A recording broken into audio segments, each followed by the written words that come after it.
नाजरीन और सामीन, रावलपिंडी, इस्लामाबाद, कहूटा, कलर सैदा, रवात, मंगरा, सुहावा और जेलम, मरी, कोटली सतियाँ और गर्ज पूरे पुठवार में शादी ब्याह पर, खुशी के मौके पर कुछ खास लोक गीत गाए जाते हैं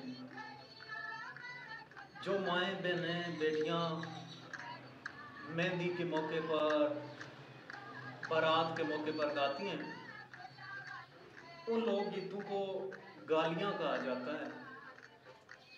ये गालियाँ, इनकी जगह अब इंडियन पंजाब, पाकिस्तानी पंजाब और आज़ाद कश्मीर और इंडियन जो कश्मीर है उसमें भी ये रस्म व रवाज जारी है। और सोशल मीडिया पर हम देखते हैं कि वहाँ कुछ जगहों पर अभी तक पंजाबी या पुठवारी ये लोकगीत गाए जाते हैं शादियों के मौक़ों पर, और कुछ जगह उर्दू में भी ये खुशी के गीत है जो गाए जाते हैं।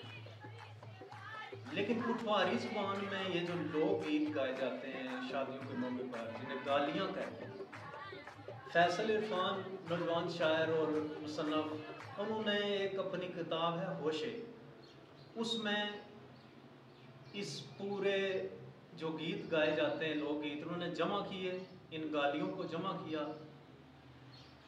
तो ये पुठवारी ज़बान की बहुत बड़ी खिदमत है कि पुठवारी को उन्होंने प्रिजर्व किया, महफूज किया एक पूरे ख़जाने को। क्योंकि जिस तरह कहते हैं हम मुर्दा जो ज़बानें हैं जिनको बोला नहीं जाता, वो इसलिए नहीं बोला जाता कि उस ज़बान में लिटरेचर को बोलने वाला कोई नहीं, यानी उस जो ज़बान कोई नहीं बोलता, वो क्यों नहीं बोलता? क्योंकि उस ज़बान में ना शायरी ज़िंदा है, ना म्यूज़िक ज़िंदा है, ना कोई और फ़नून लतीफ़ा ज़िंदा है। लेकिन ये जो पुठवारी ज़बान है, इसमें अभी नावल लिखे जा रहे हैं, अफसाने लिखे जा रहे हैं, ये जो पुठवारी लोकगीत हैं इन्हें उन्होंने महफूज किया है। तो ये इस तरह से ये चीज़ें महफूज रहेंगी। तो ये बहुत बड़ी खिदमत है ये फैसल इरफान साहब की पुठवारी के वाले से, हमें इन्हें अप्रिशिएट करना चाहिए।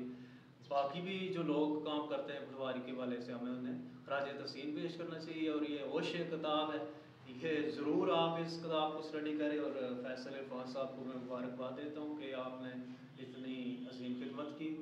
तो बाकी ये नमूने के तौर पर गालियों की जो वीडियो है एक, मैं आपको ये दिखा देता हूँ, आप देखें।